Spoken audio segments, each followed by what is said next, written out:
Today, we are going to read a text, then answer questions to learn more about ancient Egypt civilization. For the following questions, choose the best answer or respond in complete sentences. Question number 1, part A. Which of the following phrases best expresses the central idea of the article? So you have 4 options here, and you will choose the central idea. Question number 2, part B. Which of the following phrases from the text best supports the answer to part A?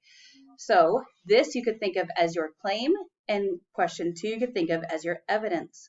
Number 3, which statement best describes the relationship between the Nile and timekeeping? Again, you have 4 options. Question 4, how does this section, Sand, Land, and Civilization, contribute to the author's explanation of Egypt's civilization? And question number 5, how did the discovery of the many uses for papyrus contribute to Egypt's development of civilization? I need you to list at least 2 uses and then explain how each of those uses helped the Egyptian civilization. So now that we know what we are looking for, let's go ahead and read the text. Developing Civilization in Ancient Egypt by ushistory.org, published in 2016. Egypt is a modern-day country that was one of the first regions of the world to be a cradle of civilization.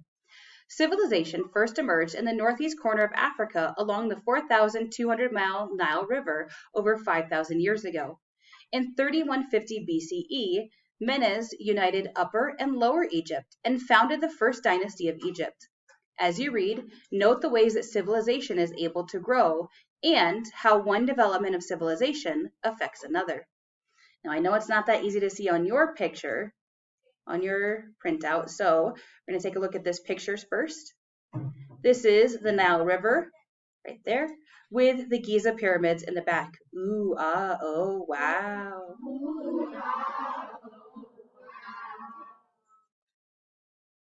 Hieroglyphs, pyramids, mummies, the Sphinx of Giza, King Tut, and Cleopatra.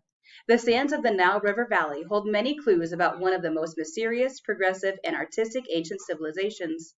A great deal of evidence survives about how the ancient Egyptians lived, but questions remain. Even the wise Sphinx would have trouble answering some of them. Well, wait a minute. We see that little number 1 up there. When we see that little number 1 up there, what does that mean? You are correct, my friends, for those of you following along. The Sphinx, or I'm sorry, the little number 1 is called a superscript, and it shows us there is a footnote down at the bottom of the page. So for this, we know that a Sphinx is a mythical creature with the head of a human and the body of a lion. The Great Sphinx of Giza is a large stone statue that can be seen near the pyramids of Giza. Let's keep on reading. How were even the wise Sphinx would have trouble answering some of them. How were the pyramids built? Who came up with the idea for mummies, and why? What was a typical day like for a pharaoh? Uh-oh, we see another superscript. What does that mean? Just tell me. There's a footnote. So a pharaoh is the monarch or the royal ruler of Egypt. From now on, friends, I am not going to pause for the footnotes. You are more than welcome to pause the video. You are more than welcome to stop paying attention and read the footnote. Okay? Cool.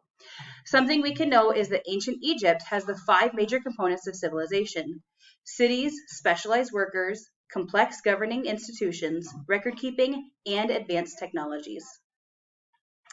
Our next section is in denial. What do we think this section is going to be about? Pause the video, talk with your group. Yes, we do think this is going to be about the Nile River. Congratulations. Follow along with me as we read. None of the achievements of the remarkable ancient Egyptian civilization would have been possible without the Nile River. There is always a connection between landscape and how a people develop. It does not take the wisdom of a Sphinx to understand why. Archaeologists and historians don't know exactly how Egyptian civilization evolved. It is believed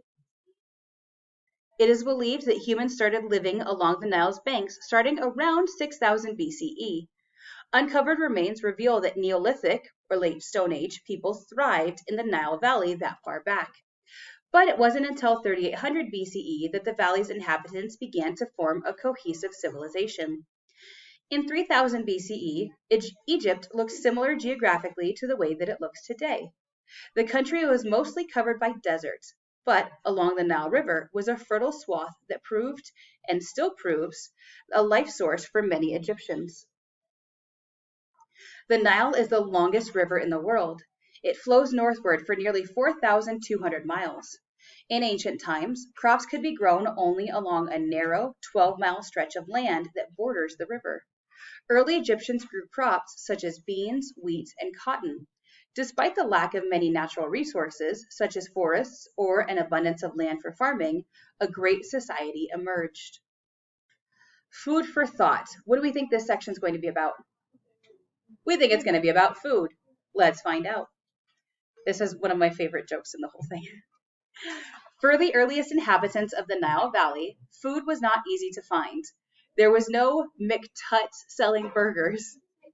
Like McDonald's?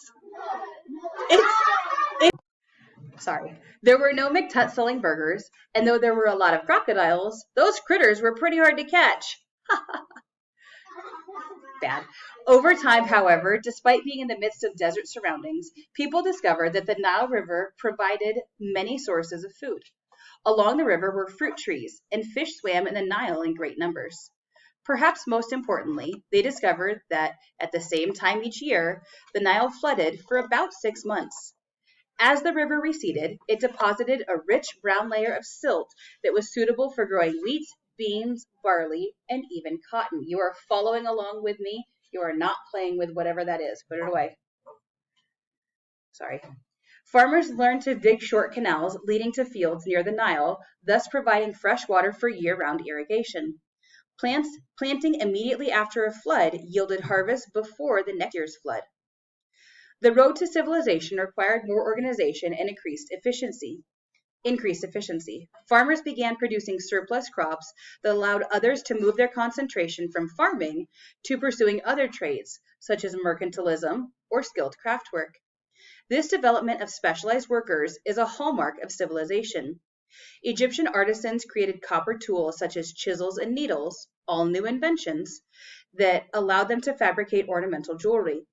Artisans discovered how to make bronze by mixing copper and tin, which marked the beginning of the Bronze Age.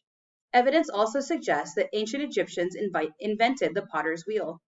This tool made it easier to create pots and jars for storage, cooking, religious needs, and decoration. Friends, I'm going to give you a moment. We have read 2 sections. We have learned about the Nile River, and we have learned about food. I'm going to give you, if you're watching, pause the video. In class, I'm going to give you a couple minutes to talk with your group and talk about what we have learned so far. Go. Are you able to answer any of the questions yet? Nope, not yet. So we're going to continue on reading. Now we're on the back of the gold paper, prime time. What do we think this section is going to be about? Time. Good call. One of the ancient Egyptians' inventions, the calendar, has helped define time itself. In order to know when to plant, the Egyptians needed to track days. They developed a calendar based on the flooding of the Nile that proved remarkably accurate. It contained a year of 365 days divided into 12 months of 30 days each. The 5 extra days fell at the end of the year. Here's a problem that the Sphinx might have trouble answering. How did the ancient Egyptians make their calendars? What material did they use? Remember, there was no paper. Need a clue? Take a dip in the Nile. Large reeds called papyrus grew wild along the Nile. The Egyptians developed a process that turned these reeds into flattened material that could be written on, also called papyrus. That's one of our questions. In fact, the English word paper has its roots in the ancient Greek word papyrus. Among the first things written on papyrus were calendars that tracked time. Papyrus had many other uses. Boats were constructed by binding the reeds together in bundles. Baskets, mats, rope, and sandals were also fashioned from this multi-purpose material. Writing set the Egyptians apart from some of their neighbors. Egyptians used hieroglyphics, or pictures, to represent words or sounds. This early form of writing was discovered by the Western world after Napoleon's army invaded Egypt in 1798. The Rosetta Stone, a black tablet containing inscriptions, was deciphered and became crucial in unlocking the mystery of hieroglyphics and understanding European history. Sand, land, and civilization. What do we think this was going to be about? We'll find out. Nope, too far. Even today, the world around the Nile is quite barren. Outside of the narrow swath of greenery next to the river, there is sand as far as the eye can see. To the Nile's west exists the giant Sahara Desert, the largest desert in the world. From north to south, the Sahara is between 800 and 1,200 miles wide. It stretches over 3,000 miles from east to west. The total area of the Sahara is more than 3.5 million square miles. It's the world's biggest sandbox. And if there weren't enough sand in the Sahara, east of the Niles are other deserts. Although sand had limited uses, these deserts presented one tremendous strategic advantage. Few invaders would ever cross the sands to attack Egypt. The deserts proved too great a natural barrier. After learning to take advantage of the Nile, not having to fear foreign attacks, the Egyptians concentrated on improving farming techniques. As the years passed, Egyptians discovered that wheat could be baked into bread, that barley could be turned into soup or even beer, and that cotton could be spun into clothing. With many of life's necessities provided, the Egyptians started thinking about other things, such as arts, government, religion, and philosophy, some of the basics needed to create a civilization. Excuse me. The pharaohs emerged, ruling Egypt for about 3,000 years. They were, by and large, capable administrators, strong military leaders, sophisticated traders, and overseers of great building projects. Eventually, pyramids, mummies, and great cities became touchstones of this flourishing culture. Ancient Egyptian civilization lasted for several thousand years. Many of its discoveries and practices have survived an even greater test of time. So from here, my wonderful human beings, you are going back to the questions. You are going to answer each of the questions. You have 4 multiple choice. And then for number 5, please do not lose points. Do not also talk over me. Make sure that you are writing 2 uses for papyrus and you are explaining how those uses helped the Egyptian civilization to grow, to flourish, etc. We got it? Cool. I forgot to add, if you need help, you are always more than welcome to ask. Be good people, make good choices. Go Panthers.